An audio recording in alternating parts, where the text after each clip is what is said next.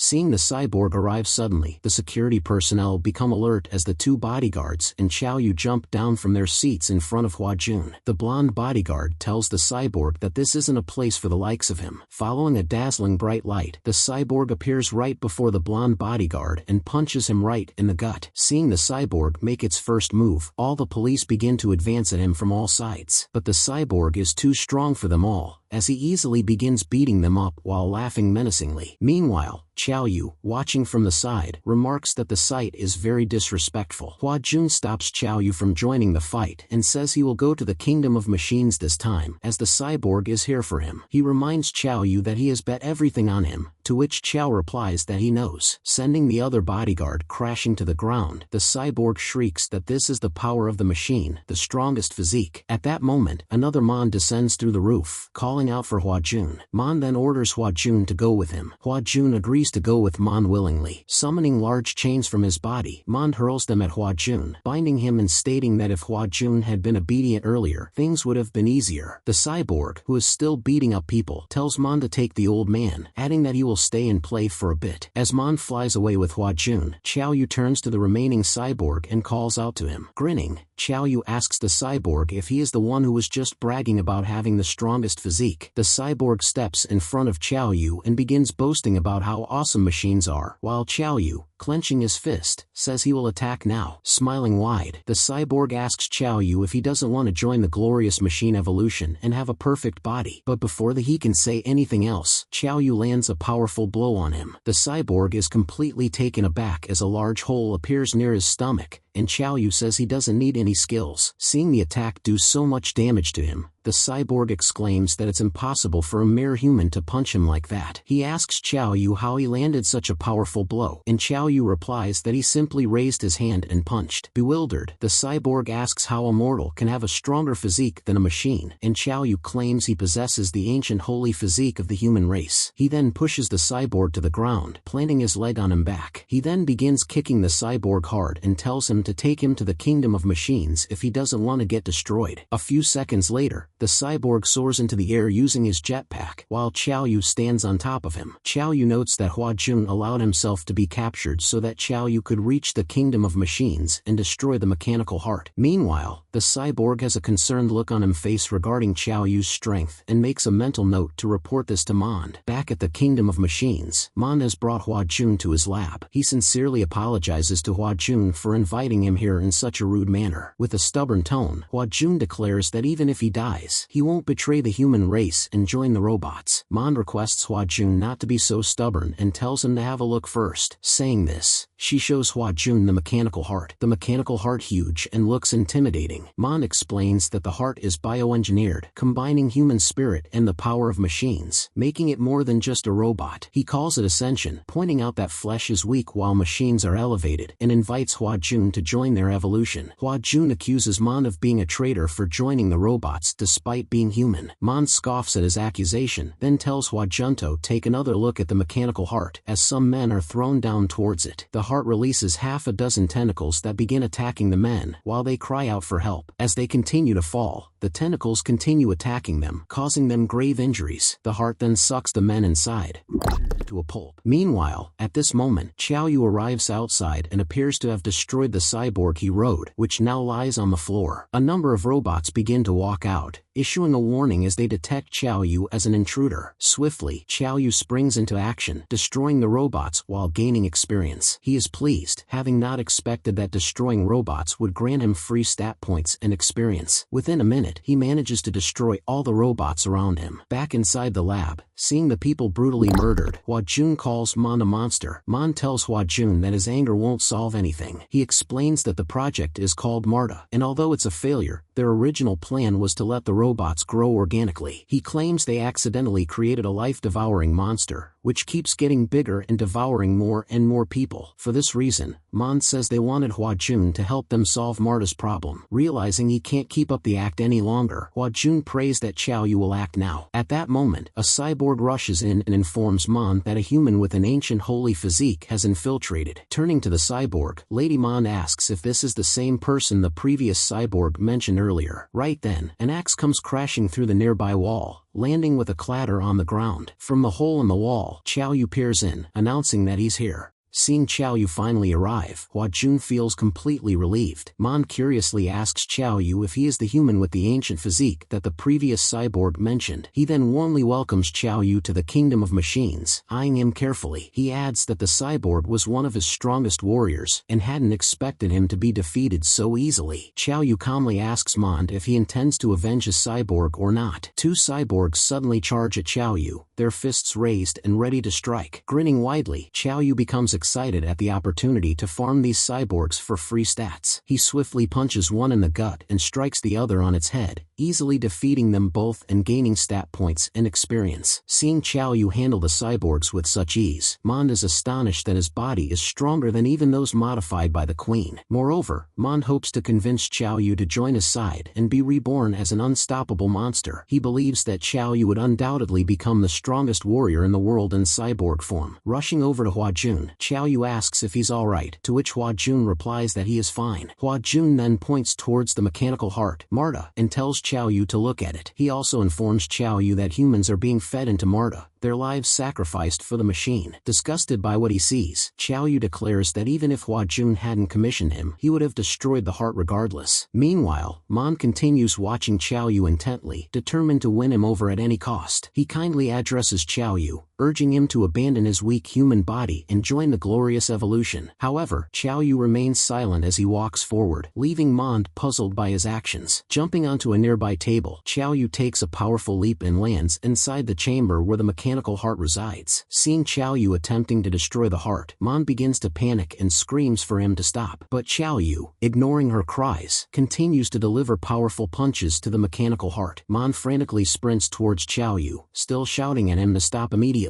As Mond approaches, Qiao Yu turns and thrusts a punch at him, warning him not to interfere with his actions. Man's mask suddenly warns him to retreat immediately, sensing danger. But before he can react, Qiao Yu's punch lands directly on his helmet, sending him flying into the wall. The impact of the attack causes his HP to drop from 2000 to 1712. With half his mask destroyed, Man now fully realizes the extent of Qiao Yu's strength and desires to keep him even more. Qiao Yu, unfazed, turns back to the mechanical heart and continues to unleash a series of powerful blows. He curses the heart as a wicked thing and, with a final blow, shatters it in a large explosion. The system announces that Qiao Yu has successfully destroyed the mechanical heart, granting him 100 experience points and 3 stat points. With the heart obliterated, blood begins to rain down upon the lab, creating a grim scene. Enraged at the sight of the heart's destruction, Man charges at Qiao Yu, declaring that the heart was the future of the robots. As blood pours down, Qiao Yu asks Man how many humans he had fed to Marta. Qiao Yu notes that despite being human, Man calls himself a robot, and he declares that Man will die now. Man attempts to reason with Qiao Yu, urging him to listen to his perspective. He admits that Qiao Yu is indeed powerful, but claims he is still nothing compared to the power of their queen. Extending his hand toward Qiao Yu, Man invites him to meet the queen, promising that she will forgive him for his actions. Surprised, Qiao Yu wonders if there really is a queen, having thought Man was the leader of the kingdom of machines. Hua Jun urgently shouts for Qiao Yu not to fall for Man's deceitful words. Slightly turning his head toward Hua Jun, Qiao Yu assures him that he has no interest in this mechanical evolution nonsense. However, Man remains confident that once Qiao Yu witnesses the queen's power, he will change his mind. Qiao Yu agrees to meet the mechanical queen, following Man's lead. As they walk through the hallways, Man quietly withdraws something from his pocket, a sly grin appearing on his face. A small, insect-like device flies from Man's hand and lands discreetly on the back of Qiao Yu's neck. It's a mechanical bug, designed to infect humans and gradually transform them into machines, preparing to bite Qiao Yu. As the mechanical bug lands on the back of Qiao Yu, ready to infect him, Man grins, anticipating a reward from his queen for turning Qiao Yu into a machine. The bug targets a spot and is about to pierce Qiao Yu's skin when he suddenly slaps his neck, crushing the bug instantly. Qiao Yu then lunges at Man, calling him corrupt as he raises his fist to strike. Puzzled at first, Man turns around, and before he can grasp the situation, Qiao Yu's punch lands, dealing 240 damage. The force of the punch pushes Man a few paces backward. Noticing Man isn't significantly affected by the punch, Qiao Yu realizes that defeating him might be tougher than expected. Angry at being attacked, Man curses Qiao Yu, asking if he doesn't want to see the queen anymore. Qiao Yu confidently asks if the queen is nearby, already certain that she is close. Declaring that he no longer needs Man's guidance, Qiao Yu begins to move forward on his own. But Man states that he will break Qiao Yu's limbs if necessary, insisting that only he will guide him to the queen. He further adds that the queen will create a new mechanical body for Qiao Yu, while revealing his robotic arm, ready to strike. Man thrusts his mechanical fist toward Qiao Yu, but Qiao Yu counters by thrusting his own fist, and their blows collide in midair. With a mocking tone, Qiao Yu asks Man if he still hasn't had enough. Man, baffled by Qiao Yu's tough physique, feels completely taken aback. Qiao Yu grabs Man's mechanical arm, pulling him close, and headbutts him directly on the head. As Man's remaining mask shatters, he shouts for Qiao Yu to let him go. Qiao Yu raises his head once more and slams it down onto Man's exposed face. The blow sends Man flying backward, slamming him into a nearby wall. With his mask destroyed, Man's true robotic face is now revealed, no longer resembling a human. His robotic eyes glowing red and only 432 HP remaining, Man admits he had severely underestimated Qiao Yu. Getting back on his feet, Man burns away the cloak he was wearing, revealing his true robotic body, and declares he will no longer hold back. Seeing Man's true form, Qiao Yu finds it incredibly ugly, and his desire to avoid turning into a robot intensifies. Letting out a fierce shout, Man charges at Qiao Yu, his mechanical arm raised for an attack. Deciding to get serious as well, Qiao Yu clenches his fist and raises it, prepared to counter Man's attack. Just like before, their fists collide in midair, creating a massive explosion. As the dust settles, it becomes clear that Qiao Yu has shattered Man into pieces, gaining experience and stat points, leveling up in the process. Qiao Yu also advances to an early stage mage. The system congratulates Qiao Yu for completing the hidden mission and rewards him with the key to all locks. With the mission complete, Qiao Yu decides to meet the Queen of Machines, hoping she will provide him with high-quality equipment. He encounters a locked door and begins pressing numbers, but gets the code wrong, regretting that he killed Man, who would have known the correct code. After multiple attempts, Qiao Yu grows frustrated, wondering who he could ask for the code. Meanwhile, The Queen of Machines senses that Qiao Yu is nearby and wonders why he is here if he has already killed Mond and completed his mission. Suddenly, the door is blown to pieces as Qiao Yu delivers a powerful punch. Standing confidently, Qiao Yu smirks, commenting that the old-fashioned method still works. Inside the room, he notices a girl sitting on a strange chair nearby. Assuming the girl must have been imprisoned by Mond, Qiao Yu walks toward her, asking why she is here. The Queen of Machines observes Qiao Yu, finding his behavior somewhat different and odd. Calling her little sister, Qiao Yu asks for her name. The girl calmly reveals that she is the Queen of the Kingdom of Machines. Hearing her claim to be the Queen, Qiao Yu is momentarily taken aback. He then scans the girl, confirming that she is indeed the level 48 Queen of the Machines.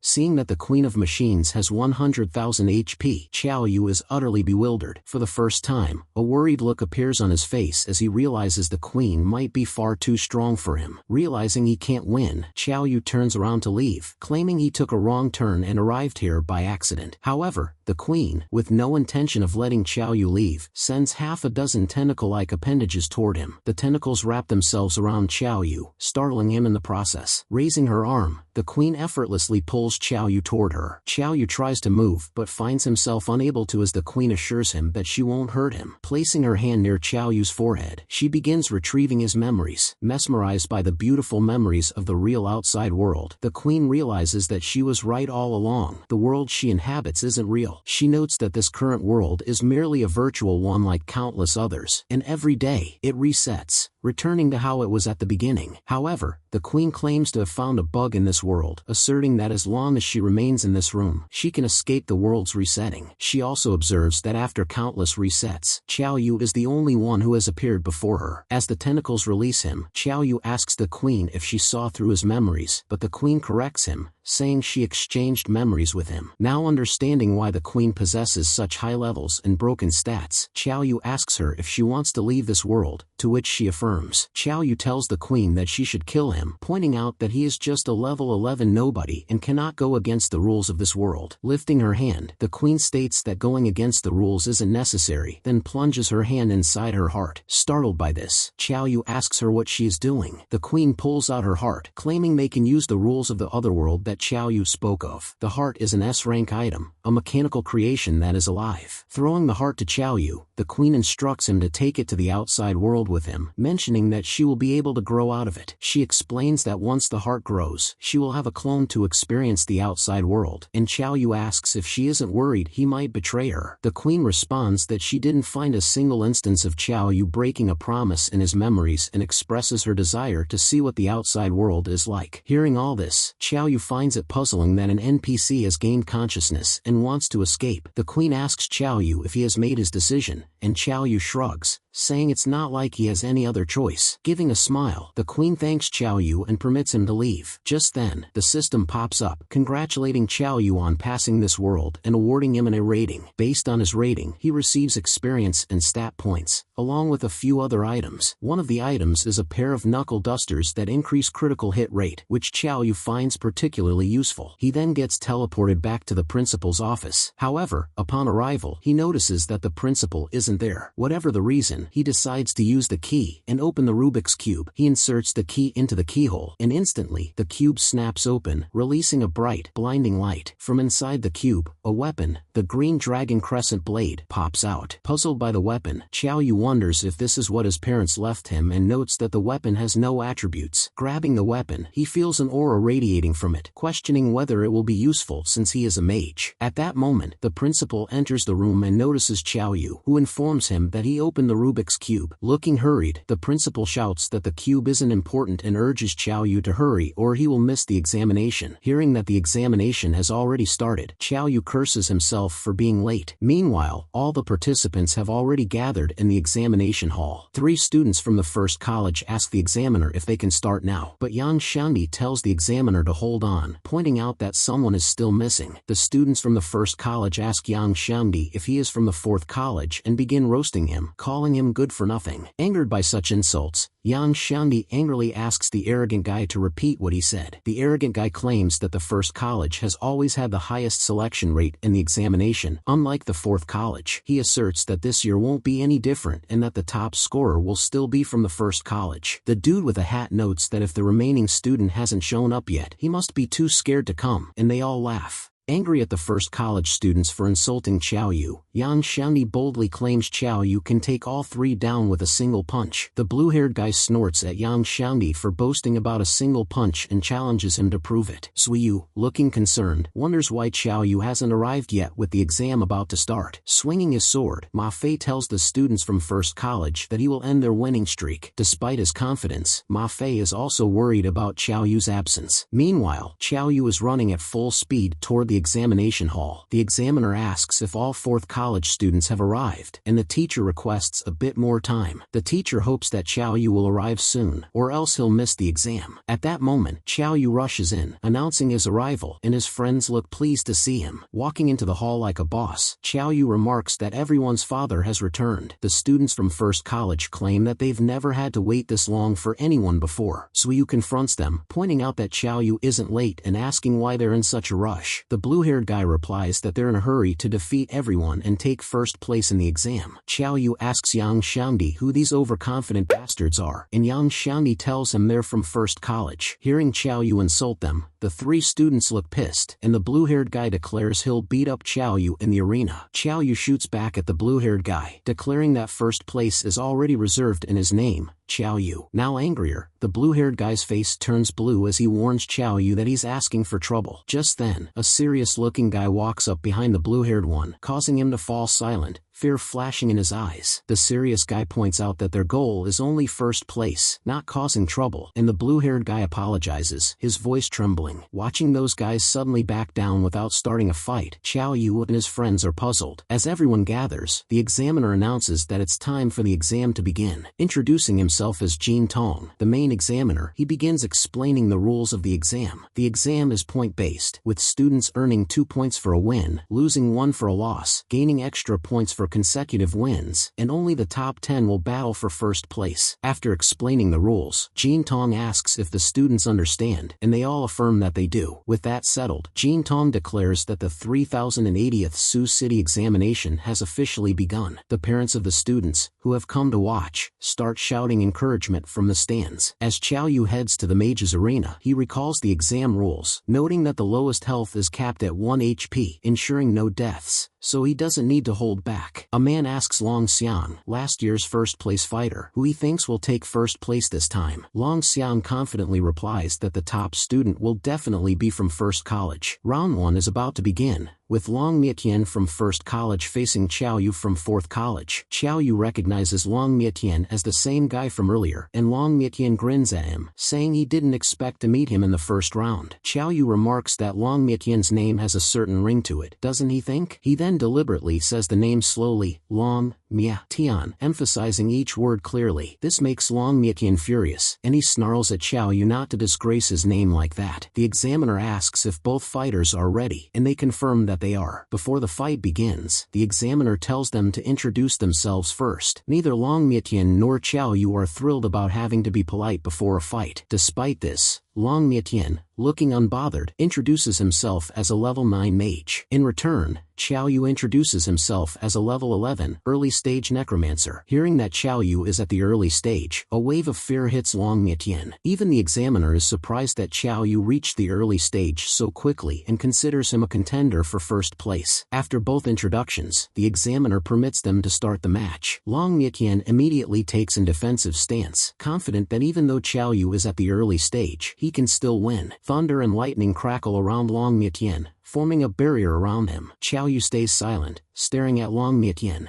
Witnessing Long Mietian summon electricity around him, the crowd goes crazy, realizing he is an electric mage. Even the parents are amazed, as it's common knowledge that only 1 in 10 has a chance to be an electric mage, as it's that powerful. They notice that Long Mietian is actually on the defense instead of attacking, despite being an electric mage. For an electric mage to worry and enter defense, the audience wonders what Qiao Yu must be like. Getting on his guard, Long Mietian dares Qiao Yu to come at him and show his true power. Not seeing Qiao Yu take out out his staff yet. Long Mietian is a little puzzled. At the VIP seats, an old man asks Principal Shui Jinlong if Qiao Yu is the one who got an offer from Jingdu University. He points out that if Qiao Yu doesn't start summoning the undead soon, he might lose. But the principal, full of confidence in Qiao Yu, notes that one does not simply predict the actions of the gods, whatever that means. The previous year's winner is looking forward to seeing how Qiao Yu will match the electric mage's power. Meanwhile, back in the arena, Qiao Yu finally starts walking forward, heading straight toward Long Mietian. Seeing Qiao Yu come at him, even Long Mietian is a little taken aback, not understanding why Qiao Yu hasn't summoned undead yet. Qiao Yu continues walking forward, and despite the electricity barrier, he keeps advancing, unaffected by it. Witnessing this, Long Mietian suddenly looks terrified as he asks Qiao Yu what kind of monster he is for enduring the electricity barrier. Necromancers are commonly known for being weak and squishy, but seeing Qiao Yu unaffected, Long Mietian can't understand how. Even the crowd is bewildered, wondering if Qiao Yu is reckless or just overconfident for not using any undead spells. Once close to Long Mietian, Qiao Yu puts on the mechanical knuckle dusters to increase his critical hit rate. With a smirk, he declares he will test this new toy on Long Mietian, while Long Mietian, his face full of terror, asks Qiao Yu what he is doing. Qiao Yu thrusts his fist forward and deals a powerful blow right to Long Mietian's gut, dealing 1,144 damage. The force of the punch sends Long Mietian flying back and slamming onto the ground a few feet away. He is defeated with only 1 HP left. Qiao Yu reminds Long Mietian that he deserves this for his trash talk earlier. Seeing Long Mietian lose with a single punch, the crowd is stunned, unable to believe it. The old man from before turns to the principal, grabs his collar, completely baffled and pissed, and begins shaking him. Pointing angrily at Qiao Yu, the old man asks how this necromancer dealt over 1,000 damage with a single punch. Smiling, the principal says it's no big deal that the necromancer is a bit stronger, noting Qiao Yu has trained since childhood, so his strength is reasonable. Last year's champion finds Qiao Yu intriguing and is even more excited to see the strength of his necromancy. Meanwhile,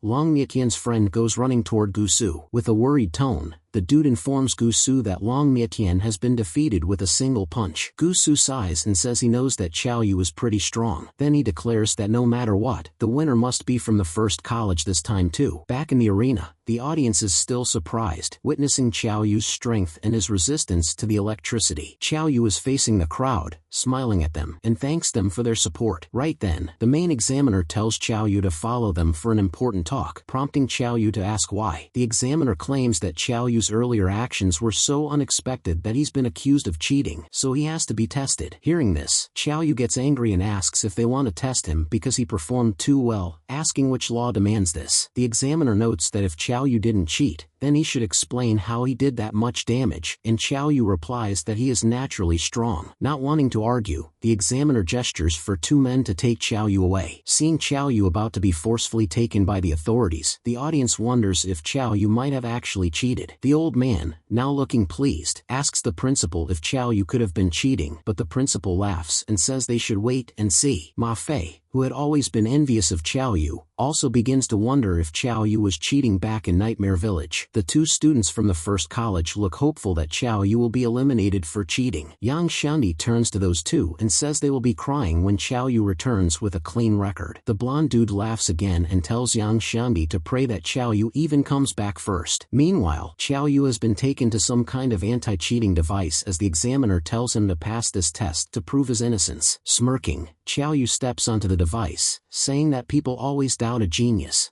The detention gate detects no anomalies on Qiao Yu, so he walks out of it shortly. However, the head examiner, still not convinced, tells Qiao Yu to take the test again. Without a complaint, Qiao Yu goes and stands in the detention gate, and like before, it detects no anomalies. As Qiao Yu walks out, the head examiner orders for the officials to go and check if the detention gate is malfunctioning. Following the orders, the 2 men begin examining all the parts of the detention machine. After a thorough check, the man confirms that it's functioning properly with no issues. Now, the head examiner has no choice but to accept that Qiao Yu did manage to deal over 1,000 points of damage with his pure skills. The man in glasses asks if they should send Qiao Yu back to the exam, but the examiner says they should let Qiao Yu conduct a drug test first. Meanwhile, in the exam arena, as the second round is about to begin, Gusu remarks that Qiao Yu won't return, and if he doesn't arrive soon, he'll be automatically disqualified for being late. In the arena, The opponent Xiao Yu will face is already ready. Looking bored, he asks why Xiao Yu hasn't shown up yet. He asks the examiner what happens if Xiao Yu doesn't come, and the examiner confirms that if that happens, Xiao Yu will lose, and the opponent will win. Now the audience begins to suspect Xiao Yu might have actually cheated since there's no reason for him to be this late. Meanwhile, in the restroom, Xiao Yu is being made to provide samples for the drug test, and the official is there following Xiao Yu even into the washroom. Xiao Yu walks into a booth, slams the door, and tells the official not to get scared seeing him in the process. Fixing his glasses, the official claims he has undergone professional training, so he will be fine. A while later, the door snaps open, and the official walks out crying while Xiao Yu reminds him he did warn him not to follow him into the booth. Shortly after, the official goes to inform the head examiner that Xiao Yu's drug test report came back clean. Examining the report, the head examiner now permits Xiao Yu to be sent back to the exam. Seeing Xiao Yu's full name, the head examiner realizes he is Xiao Anqing's son and clicks his tongue, noting that Xiao Yu will bring many surprises in the future. Meanwhile, back at the exam arena, Xiao Yu's friends are concerned that if Xiao Yu doesn't show up soon, he will be declared a loser automatically. On the other hand, those two dudes from the first college look very pleased, as they are certain Xiao Yu has already been expelled for cheating. Suyu remembers that the examiners said someone reported Xiao Yu, and she asks those two dudes if they were the ones. Smirking, the blonde dude asks Suyu for evidence of her accusations, and what she plans to do even if they are true. He adds that the unreasonable damage Xiao Yu did is questionable since even the examiners think Xiao Yu cheated and took him away. Yang Xiangdi shouts out that it's all nonsense and confidently states that Xiao Yu didn't cheat and will be back soon. The blonde dude mocks Yang Xiangdi to keep coping and says that Xiao Yu's results will be cancelled soon. Now even Yang Xiangdi is convinced that these two must have reported Xiao Yu, while Ma Fei points out they were likely afraid of him winning. And then he confidently declares that those two's plan will fail since, even if Xiao Yu is not here, he, Ma Fei, will get the first position. At that very moment, Yang Xiangdi notices Xiao Yu walking in and exclaims happily while Ma Fei looks a little disappointed. Meanwhile, the examiner, unaware of Xiao Yu's arrival, checks his watch and is about to declare him the loser when Xiao Yu shouts for him to hold on, announcing that he has arrived. Seeing Xiao Yu back, the examiner raises his hand and signals for the battle to start. Like before, Xiao Yu introduces himself to his opponent. The crowd spots Xiao Yu's return, realizing he didn't cheat, and they are shocked that he actually managed to deal 1,000 damage. The two from the first academy, however, are genuinely disappointed that Xiao Yu was not disqualified. It's the opponent's turn to introduce himself, but he declares that there's no need for him to introduce his name. With a wide and sincere smile, the opponent points out that since Xiao Yu is back, he raises a white flag and willingly concedes. Walking out of the stage, he claims that he doesn't want to be punched while Xiao Yu shouts after him to fight. Seeing this, the examiner is baffled as he declares Xiao Yu the winner and awards him 3 points. Xiao Yu now has a total of 5 points for winning 2 consecutive matches. Yang Xiangdi, Ma Fei, and Zuyu come running into the arena, calling out for Xiao Yu. Meanwhile, those two from the first academy go to report to Gusu that Xiao Yu is back and ask what they should do now. Gusu points out that reporting Xiao Yu was just to annoy him. Then, with an evil grin, he claims he has plenty of ways to make Xiao Yu fall, ensuring only the first academy secures the top spot. The next round is about to begin, and another opponent steps into the arena where Xiao Yu is already waiting. However, just like before, this contender also surrenders without putting up a fight. Watching everyone quit, Xiao Yu, filled with frustration, shouts out, demanding to know if they have any pride left. Walking away from the arena, the opponent responds, saying that pride doesn't matter and he's not interested in getting beaten up. In the 4th round, yet another opponent also quits without facing Xiao Yu. Similarly, in the 8th round, an opponent bellows to the entire audience that he is quitting as well. Witnessing everyone quitting before his eyes, Xiao Yu feels completely hopeless. The displeased blonde student from the first school notes that Xiao Yu has already won 8 consecutive matches and might finish the tournament with a perfect record. Gusu tells the students to use their connections to ensure that the teacher from second academy, Xiao Rong, faces Xiao Yu in the 9th round. Glancing over at Xiao Rong, the blonde asks if she will agree to such an arrangement. Gusu confidently points out that since this is the major exam, Xiao Rong will give it her all all to score well. Thus, the match for the 9th round is set between Xiaorong and Xiaoyu. As Xiaorong enters the arena, the audience becomes mesmerized by her, finding her exceptionally beautiful. With both competitors present in the ring, the examiner instructs them to introduce themselves. Xiaorong introduces herself as a level 11, early-stage ice mage. The old man from the stands mocks the principal, commenting that Xiaoyu is in danger now that he's facing teacher Xiaorong. Down in the arena, Xiaoyu also introduces himself formally. As they get ready, Xiaorong summons her staff, preparing herself for battle. Seeing this, Xiaoyu is taken aback and asks if she isn't going to give up like the others. Looking puzzled, Xiaorong asks why she should give up. Realizing he has finally found an opponent who won't quit, Xiaoyu becomes excited and equips the mechanical knuckle dusters he used before. The audience notices that Xiaoyu has equipped his mechanical knuckle dusters and becomes angry, assuming he plans to punch a beautiful woman like Xiaorong. However, Xiaoyu removes the knuckles and, with a smile, says he's only joking and won't use such a trick on a pretty woman. Saying this, he withdraws the weapon he had obtained from the Rubik's Cube and begins to swing it around. Upon seeing this weapon, the referee, in awe, exclaims that Xiaoyu is truly a necromancer. Meanwhile, Xiaorong looks concerned, having never encountered a mage like Xiaoyu before. Without any delay, Xiaoyu charges directly at Xiaorong. Xiaorong immediately prepares to defend herself by casting an ice wall prison spell. A massive wall of ice suddenly materializes in front of her, effectively blocking Xiaoyu's path. But with a confident grin, Xiaoyu effortlessly swings his weapon, shattering the ice into pieces. Now feeling a bit more anxious, Xiaorong decides she can't allow Xiaoyu to get any closer. She hopes her abilities will be able to trap Xiaoyu, even if only for a brief moment. Once Xiaoyu gets close to Xiaorong, he leaps into the air and lunges toward her. Seeing Xiaoyu airborne, Xiaorong prepares another spell and confidently declares that Xiaoyu's winning streak will end now. Suddenly, just like before, a massive amount of ice appears beneath Xiaoyu and rapidly begins to grow around him. In mere seconds, the ice engulfs Xiaoyu entirely, trapping him and rendering him immobile. Seeing this, the audience praises Xiaorong for her powerful spells and starts mocking Xiaoyu, claiming he wasn't as strong as they initially thought. Meanwhile, the VIPs surrounding the principal also seem confident that Xiaoyu will lose, but the principal advises them to just watch and not get overly excited. After successfully trapping Xiaoyu, Xiaorong asks the examiner if she has won, but the examiner responds that she hasn't yet. He points out that Xiaoyu's HP hasn't dropped to 1, which means the match isn't over. Turning to face Xiaoyu, Xiaorong cracks the ice slightly, freeing his head, and tells him to give up. However, Xiaoyu remains stubborn, gritting his teeth in the freezing cold, and says he refuses to surrender. Xiaorong asks Xiaoyu why he insists on enduring more pain, reminding him that his HP is dropping quickly and he's bound to lose eventually. But Xiaoyu, who still has over 3,000 HP remaining, knows that his HP won't bottom out anytime soon. Suddenly, the ice begins to crack, causing Xiaorong to panic and be taken by surprise. She quickly points her staff at Xiaoyu and uses the same spell to repair all the cracks in the ice. As Xiaoyu once again becomes fully engulfed in ice, Xiaorong wonders how he managed to break her ice wall in the first place. Xiaoyu breaks through the ice once more, grinning as he asks Xiaorong how much mana she has left. Xiaorong struggles to maintain her spell, attempting to bury Xiaoyu deeper in the ice, but he keeps breaking free, and she's nearly out of mana. Clenching his fists, Xiaoyu manages to shatter all the ice around him and completely freeze himself. Xiaorong watches in concern as Xiaoyu smiles widely, declaring that he will be finally done now. He points his weapon at Xiaorong and asks her if she still won't give up. Xiaorong firmly states she won't. Suddenly, Xiaoyu smacks his weapon right at Xiaorong's head and sends her flying, dealing a total of 260 damage. Seeing this, the weebs in the audience are horrified and angry, complaining about how Xiaoyu could hit a beauty goddess. Turning around as Xiaorong slams down on the floor, Xiaoyu says he can't hold back since it's the major exam. As Xiaorong only has 1 HP left, the examiner declares Xiaoyu the winner and awards him 3 points. The two men on either side of the principal are open-jawed in shock, as the principal reminds them he did tell them not to doubt Xiaoyu. Another woman rushes to help Xiaorong up, telling her it's okay to lose since she still has enough points to enter the arena battles. The woman, making an ugly face, blames Xiaoyu for all this, pointing out that he's not even a perfect mage and is insulting the mage profession. Hearing the criticism, Xiaoyu wonders why everyone is biased against him, suspecting it might be due to his focus on physical strength as a mage. Meanwhile, the blonde student from First Academy goes to inform Gusu that even Xiao Rong couldn't defeat Xiao Yu. Hearing this, Gusu clenches his teeth in anger, calling the Second Academy useless and declaring he might have to step in himself. At the Second Academy rest area, the teacher asks Xiao Rong how she felt facing Xiao Yu, and she admits he is powerful. The teacher claims that she checked the match schedule and found that Xiao Rong's opponent wasn't supposed to be Xiao Yu. Hearing this, Xiao Rong realizes someone is trying to target Xiao Yu and make him lose, and she wonders if she should warn Xiao Yu. Later that day, she meets up with Xiao Yu and tells him about the suspicious activity. Listening carefully, Xiao Yu asks Xiao Rong if she means that someone altered her match schedule and made them face off, and Xiao Rong affirms. Instead of worrying, Xiao Yu looks excited and declares that if that person dares to confront him, he'll send him flying with a single punch. It's time for the arena battles, and everyone has already gathered. The 10 contenders are also prepared and ready. The head examiner speaks into a microphone and announces that with the 10 rounds of battle concluded, the arena battle will begin. The audience is very excited, looking forward to seeing the brawl between the 10 strongest contenders in the city. With his hands in his pockets and looking very calm, Xiao Yu jumps down and lands softly in the arena. He is fully cautious and wants whoever is targeting him to come at him, so he can beat the crap out of them. Seeing Xiao Yu enter the arena, the audience wonders if he is going to defend the arena 1 against 9. Next up, a large and bulky guy jumps into the arena with a loud thud. Flexing his muscles, the bulky guy smirks, claiming that he is the only genius who can claim the title of top scorer in the major exam. Suddenly, out of nowhere, a punch strikes him right on the chin, dealing 354 damage. Taken by complete surprise, the bulky guy falls back to the ground, passed out, while Xiao Yu, standing over him, says the bulky guy is clearly not the genius. Witnessing Xiao Yu defeat the opponent so easily, the audience is bewildered, unable to understand how a mage can be so strong. Within seconds, Xiao Yu manages to knock out another contender, and this time the audience begins to cheer for him, with most becoming his fans. Standing among the cheering crowd, Xiao Yu wonders when the schemer will show himself. At that moment, Sugu enters the arena, calling Xiao Yu a crowd pleaser and also says, 5 million. Turning around, Xiao Yu asks, what 5 million? And Sugu says he will give Xiao Yu 5 million if he surrenders. Sugu says he did some research and found that Xiao Yu is an orphan and has nothing to his name, so 5 million should be enough for him to live a comfortable life. Hearing this, Xiao Yu feels insulted and shouts in anger that it's his dream to be the top scorer in this exam, not worth just 5 million. He then demands that he needs more money. Sugu asks Xiao Yu how much more he needs. Grinning, Xiao Yu says not much, only 1 billion will suffice. Realizing Xiao Yu is joking, Sugu gets angry and warns him not to blame him later for hitting him hard. Seeing such hatred toward him for no reason, Xiao Yu now realizes this guy before him must be the one that's been plotting against him. With both ready to fight, Gusu introduces himself as an early-stage shadow mage. The examiner raises his hand and declares the match to begin. Clenching his fist, Xiao Yu smirks at Gusu, saying he's finally been caught. Lifting his hand at Xiao Yu, Gusu begins summoning shadow servants all around him. The shadow servants are large creatures made from shadow, looming over Gusu, ready for his command. Seeing this, the audience gets more hyped, hoping they can now witness the battle between a shadow mage's shadow servants and a necromancer's undead. Hearing the audience wants to see his undead, Xiao Yu summons his weapon and confidently says he alone is enough. The shadow beasts lunge at Xiao Yu as he readies his weapon. As a shadow beast nears him, Xiao Yu swings his weapon and strikes it. He is shocked to realize that the shadow beast's body is too hard. Gusu claims that the shadow beasts have bones of steel and iron, asking Xiao Yu if he likes them. More shadow beasts close in on Xiao Yu, who retaliates, moving like lightning and striking them all. Grinning, Xiao Yu points out that these minions don't have anything besides copper and iron bodies to challenge him. Raising his weapon, Xiao Yu prepares to use all his strength to see if these minions can really withstand his attack. Leaping into the air, he slams the weapon down on the minion before him with all his might. For a moment, it looks like the minion is unaffected by the attack, but when Xiao Yu attacks it again, it dissolves into smoke. After a while, Xiao Yu stands amidst the thick smoke swirling around him, noting that only 3 minions are left. Seeing his shadow minions being destroyed so easily, Gusu grows a little concerned. Xiao Yu continues his assault, charging forward and destroying another minion. Finally, only 1 minion remains, which Xiao Yu also destroys. With all the minions down, Xiao Yu turns to Gusu and says it's his turn now. Grinning widely, Xiao Yu dashes toward Gusu, his weapon raised behind him. As Xiao Yu closes in, Gusu casts another shadow spell, sending shadows rushing toward him from behind. Xiao Yu swings his weapon, hitting Gusu's right hand and leaving a large cut. The audience gasps in shock, finding Xiao Yu terrifying. Suddenly, Xiao Yu feels a sharp pain in his right arm and is startled. Lifting his healing arm, Gusu admits Xiao Yu is powerful for being the first to defeat his shadow minions and force him to use sacrifice. Clutching his injured arm, Xiao Yu realizes that every attack he lands on Gusu will affect him as well, deciding to avoid direct attacks. However, Gusu seems to anticipate Xiao Yu's strategy and withdraws a pocket knife. He uses the knife to stab himself. Instantly, Xiao Yu feels a piercing pain and loses 50 HP. Pulling the knife from his chest, Gusu suggests Xiao Yu give up and promises to still give him 5 million as he previously offered. Despite bleeding and looking weak, Xiao Yu refuses to give up. Seeing Xiao Yu stand strong despite the stab,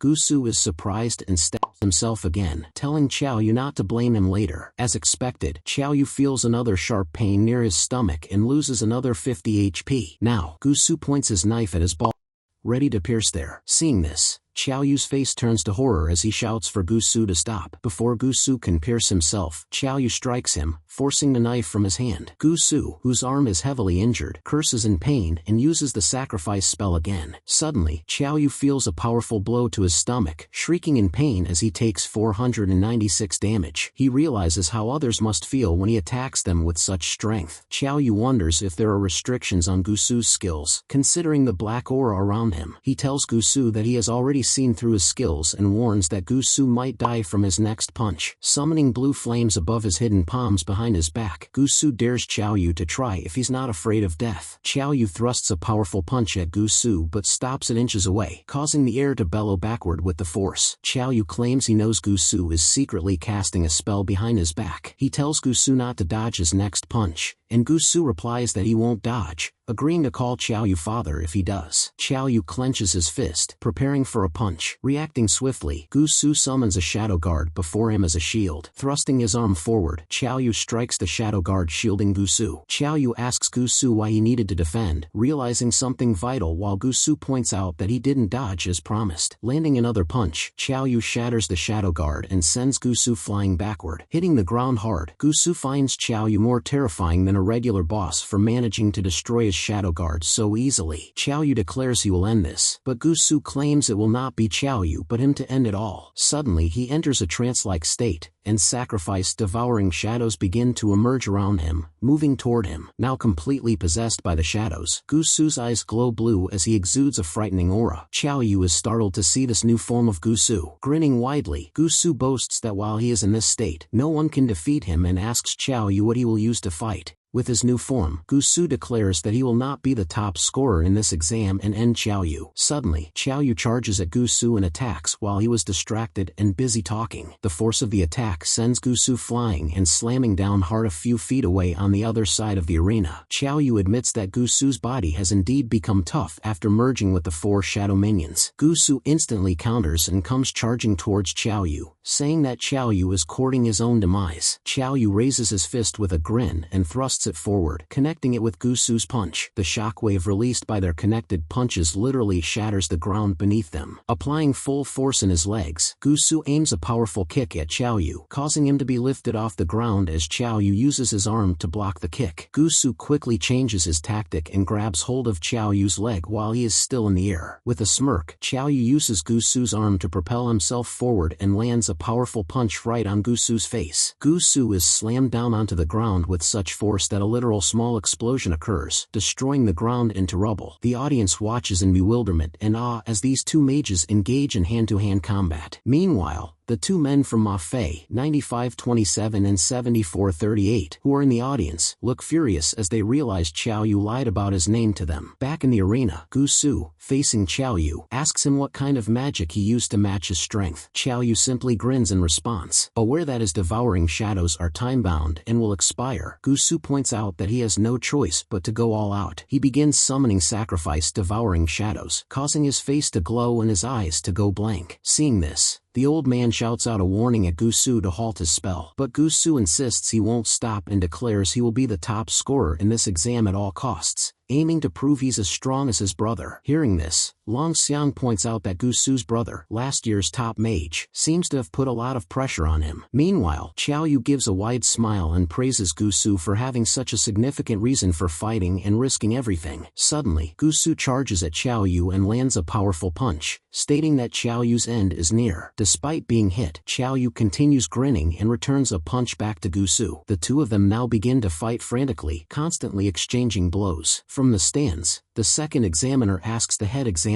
if they should end this fierce battle, but the head examiner suggests they wait just a bit longer. Meanwhile, the woman from the Baizé organization orders 9527 and 7438 to get ready to capture Qiao Yu and Gusu. Back in the arena, both contenders prove equally strong, each wanting the other to admit defeat, but neither does. Their fight only rages harder and becomes more brutal as they continue punching each other. Suddenly, Qiao Yu's punch strikes Gusu right on the face. This causes the shadow that Gusu was merged with to shatter, and he realizes he has lost. Observing this, the head examiner notes that Qiao Yu has a slight edge over Gusu, while the second examiner declares him the winner to the audience. Out of the blue, the head examiner seems to have noticed something as he bellows out, calling someone a fool. Puzzled by what is happening, Qiao Yu turns around to look and sees someone charging at him, as reflected in his eyes. Following a loud thud, Qiao Yu gets attacked and passes out. A large truck from the Baizé organization is parked outside, and Qiao Yu, his friends, and others who participated in the exam are loaded in, all of them passed out. A while later, Qiao Yu snaps his eyes open and regains consciousness, wondering what just happened. Lying unconscious before him, he notices Gusu and teacher Xiaorong. Getting up, he finds his hands cuffed and realizes all the skilled candidates from the exam have been abducted. Seeing that Qiao Yu has woken up, the woman wearing the hood approaches him, saying she regrets having taken Qiao Yu and others this way. As the others also begin waking up, Qiao Yu asks the woman if this is her idea of an invitation. The woman assures the captured individuals not to worry, stating that their skills are what brought them there, and introduces herself as Hua Xiai, the head of Baizé. Ma Fei is puzzled about what Baizé is, while Yang Xiangdi asks the same question. Meanwhile, Qiao Yu agrees Baizé must be a bold organization to abduct candidates during the major exam. Xiaorong asks Hua Xiai what their intentions are and requests that she release them immediately. Smiling, Hua Xiai assures the abducted individuals that they will be freed quickly and tells them to remain calm. Suddenly turning serious, she warns that if anyone tries to flee, they will meet their demise. Zuyu asks Hua Xiai what the reason is for abducting them. Hua Xiai explains that all the top colleges need fresh blood, and so does Baizé. That's why they captured the strong students to select among them. One of the guys stands up to protest, noting that they haven't even heard of this Baizé and demanding to be let go. Suddenly, Hua Xiai kicks the guy hard in the gut, sending him crashing down. Stepping on the guy's chest, Hua Xiai tells him that once he realizes the power of Baizé, he will willingly join. Letting the guy go, she turns to the others and warns them that if they refuse, they will be met with death. As she turns to leave, she warns them not to think about escaping, pointing out that the handcuffs on them are custom-made. With that, she slams the door behind her and disappears. Let's go back a little earlier to past. The head examiner, Jin Tong, first noticed the intruders, withdrawing his golden bow and drawing an arrow as he demanded to know who they were. He shot one of the men, finding them suspicious. Upon closer inspection, Jin Tong realized the enemies were impersonating inspection staff. However, he decided to focus all his priority on rescuing the examinees. Just then, someone arrived behind Jin Tong, saying they didn't expect him to be the head examiner. Turning to the woman and aiming an arrow at her, Jin Tong demanded to know who she was and why she targeted the examinees, but she remained silent. Jin Tong shot the arrow, and it flew towards the woman with force. With a shocked expression, Jin Tong asked if the woman was Phantom. The woman suddenly charged at Jin Tong and managed to strike him with a kick. As Jin Tong was slammed onto the ground, the woman called him old and hot-tempered. The roof collapsed from the impact, causing Jin Tong to fall down to the arena floor below. A majority of the rubble fell down, trapping Jin Tong underneath it. Now at present, few minutes have passed, and the dust from the crumbling arena is settling. Buried under the rubble, Jin Tong rages, pushing the stones and debris away from him with force. Noticing Jin Tong, The other two examiners sprint toward him, and he assures them he's fine while asking where the villains are. The examiner with glasses informs him that the villains have kidnapped 10 of the examinees and taken them away. Jin Tong asks for the names of the kidnapped examinees, and the glasses-wearing examiner begins reading them aloud. Hearing the names, Jin Tong curses and punches the rubble beside him in anger. At that moment, the two principals arrive, and Principal Xue Jinlong points out that those taken are all geniuses, so they might not be in immediate danger. He also notes that such well-trained and purposeful actions couldn't have been pulled off by an ordinary organization. Just then, another man comes running over, shouting that not just Sioux City, but students from 4 cities across the country have been kidnapped as well. Hearing this, Jin Tong declares that they will start investigating right away to ensure the safety of their 10 candidates. Meanwhile, back inside the truck, Qiao Yu is checking out the handcuffs after hearing they were custom-made. The bulky dude stands up and claims he's a physical cultivator, insisting that these junk handcuffs can't hold him. Saying this, he tries with all his might but fails to snap the handcuffs open, cursing in frustration. However, seeing Qiao Yu snap his handcuffs without any effort leaves him even more baffled. Qiao Yu summons his weapon and offers to break the handcuffs off everyone there. After a minute, when everyone's handcuffs have been removed, Zuyu points out that Gu Su still has his handcuff on, but Gu Su declines Qiao Yu's help and removes the handcuff with his own ability. Qiao Yu walks before the wall of the vehicle and swings his weapon at it, making multiple cuts along its surface. As if it's made of paper, the wall falls apart in chunks. Hua Xiai hears the commotion and shouts at the driver to stop the truck. After the truck halts, Hua Xiai walks out of the truck, holding a gun, and approaches the 10 trying to escape. Noticing Hua Xiai, Qiao Yu calls out to her, noting that they meet again. Looking displeased, Hua Xiai claims that not even a level 20 physical cultivator could break free from those handcuffs and asks the 10 how they did it. Grinning, Qiao Yu jokes that if he doesn't reveal the secret, then Hua Xiai won't be able to sleep tonight. Then he bids Hua Xiai farewell as he and the 9 others begin to teleport. Seeing this, Hua Xiai fires a weapon at them, but the 10 have already disappeared, and the shot strikes the ground as the driver notes that the 10 have entered the inner world. Hua Xiai notes that the one who mocked her was Qiao Yu and vows to remember him. In the inner world, Qiao Yu, petrified like a statue, follows 2 figures and is tasked with stopping the resurrection of the drought demon at Coffin Mountain. He notices none of his friends are around and assumes the world might have teleported them to different places. Seeing the old NPC's gong, Qiao Yu wonders if destroying it would break his restraints and summons his weapon. Right then, the younger NPC turns around, noticing Qiao Yu's weapon and his sudden movement. He then calls out to his master in alarm, shouting that the deity of joy has risen from the dead. However, the master dismisses it, saying the deity of joy can't rise yet. Turning to Qiao Yu, the master reminds his disciple that when a corpse turns malevolent, it grows fur, and its nails and teeth elongate. Despite this, the disciple argues that he saw the deity of joy move and even noticed a large weapon in its hand, but the master remains skeptical. Qiao Yu realizes these 2 NPCs are corpse herders and decides to follow them to get into the storyline faster. After a few minutes, Qiao Yu arrives at the Temple of Literature. Inside the temple, the old man places a kind of sticker on Qiao Yu's forehead. He then turns to leave, instructing the disciple to keep an eye on the deity of joy. Once the master departs, the disciple turns to Qiao Yu, praying that he doesn't rise from the dead just yet. Suddenly, the temple door is kicked open, revealing 2 figures, an old man and a young man, carrying a large coffin, enter the temple. The old man, smoking his pipe, asks the disciple about his relationship with the corpse herder. The disciple states that Gu Shou-shen is his master and asks if the old man is a coffin bearer. Laughing shortly, the old man acknowledges that Gu Shou-shen's disciple has some discernment. He then asks where the master is, and the disciple replies that he stepped out briefly but will return soon. The old man turns to Qiao Yu's petrified body, noting that it's still warm and fresh, asking if it passed away recently. Nervously, the disciple warns the old man not to disrespect the deity of joy, or unimaginable consequences will follow. The other man drops the coffin to the ground, remarking that it's just a corpse and incapable of feeling respect. Unsheathing a large weapon, the man points out that only corpse herders would refer to a corpse as some deity of joy. The disciple warns that disrespecting the deity of joy is wrong and will lead to dire consequences. Meanwhile, the old man examines Qiao Yu, remarks on his good looks, and orders the younger man to take him away, saying he'd fetch a high price. Following orders, Fengli moves toward Qiao Yu to load him into the coffin. However, the disciple steps in front of Qiao Yu, warning Fengli not to take another step. Annoyed, Fengli smacks the disciple powerfully across the face, pushing him aside. Despite the blow, the disciple doesn't back down, clenching his fist and declaring that he'll fight Fengli with his life. Amused by his boldness, Fengli laughs and mocks the disciple, questioning what he can do. He then lifts his knee and drives it straight into the disciple's gut. The force of the attack sends the disciple flying, slamming him against the wall. Fengli calls the disciple trash for daring to act tough with such little ability. Watching the bullying unfold, Qiao Yu sighs, having seen enough. Seeing Qiao Yu move, the disciple is horrified, while Fengli and the old man are also taken aback. Qiao Yu raises his hand, grabs the sticker on his forehead, and pulls it off. Seeing Qiao Yu finally move, the disciple gasps, exclaiming that the deity of joy has truly risen from the dead. Summoning his weapon, Qiao Yu notes that he doesn't want to intervene, but he can't allow himself to be sold if he hopes to reach Coffin Mountain, so he charges at the old man. The old man prepares to fight back, summoning thick poisonous smoke around him. However, his efforts are in vain as Qiao Yu strikes him with his weapon, sending him flying. With a loud crash, the old man slams against the far side of the room. Sitting up on his knees, the old man exclaims that Qiao Yu is not a corpse, but a living person. Fengli scoffs at Qiao Yu for playing tricks and charges at him, striking Qiao Yu's face with his weapon. However, despite its spikes, the weapon causes no damage to Qiao Yu. Bewildered, the old man asks Qiao Yu whether he is human or corpse. Qiao Yu responds that he doesn't know either. As the system has activated his corpse stats, he gains 100 extra defense points but cannot restore HP or mana. Now, Qiao Yu understands why he was controlled by the soul-capturing bell. He was in a corpse state. The old man orders Fengli to hold Qiao Yu off while he uses corpse suppression techniques to subdue him. Agreeing, Fengli raises his weapon, preparing to strike Qiao Yu. At that moment, Qiao Yu also goes on the offensive, lifting his weapon. Qiao Yu swings his weapon down at Fengli, who blocks it with his own weapon. Looking exhausted, Fengli pleads with the old man to hurry, saying he can't hold on much longer. But instead of helping, the old man turns and runs out of the house. Enraged by this betrayal, Fengli curses in frustration. With a grin, Qiao Yu assures him that he won't let the old man escape. He then raises his weapon like a javelin and hurls it forward with all his might, striking the old man, and seeing this, Fengli is shocked and collapses to his knees. Turning to Fengli, Qiao Yu remarks that he almost forgot about him. He then charges at Fengli, finishing him off and earning experience points and stat points. After dealing with the NPCs, Qiao Yu turns to the spirit-suppressing coffin, curious about its contents. Eager to know what's inside, he grabs the lid and forces it open. Inside the coffin is Zuyu, lying on her back and seemingly passed out. Qiao Yu recognizes Zuyu by her flat chest. Suddenly, Zuyu wakes up, angry at Qiao Yu for recognizing her that way. Stepping out of the coffin, Zuyu asks why she was inside, and Qiao Yu explains that the 10 who entered this world all turned into corpses, becoming part of the dungeon's mission. Meanwhile, the disciple is even more dumbfounded, seeing Zuyu wake up from the dead. Noticing the disciple still there, Qiao Yu calls out to him. Shaking with fear, the disciple asks what Qiao Yu needs, and Qiao Yu instructs him to take him to Coffin Mountain. At that moment, Gu Xiushen arrives, and Qiao Yu and Zuyu stop moving, pretending to be petrified. The disciple excitedly tells Gu Xiushen that he managed to capture another deity of joy, pointing at Zuyu. Gu Xiushen begins ringing the gong, making Qiao Yu and Zuyu follow him as he turns to leave. Outside on the street, many others are heading to Coffin Mountain for the ritual, some carrying coffins and following an old man wielding a sword and chanting. Qiao Yu and Zuyu keep up their act, maintaining their cover. Gu Xiushen calls out to that old man carrying a sword, who tells him to head inside, as others will be arriving soon. Gu Xiushen hands the gong to the disciple, instructing him to take care of the deities of joy. Following his master's orders, the disciple starts ringing the gong and leads Qiao Yu and Zuyu to a warehouse where others are being held. Yang Xiandi notices Qiao Yu arriving, and Qiao Yu and Zuyu smile as they see their friends. Reunited, they begin greeting each other, while the disciple stands in shock. With a horrified expression, the disciple bellows, asking why all the deities of joy are alive, thinking he must be losing his mind.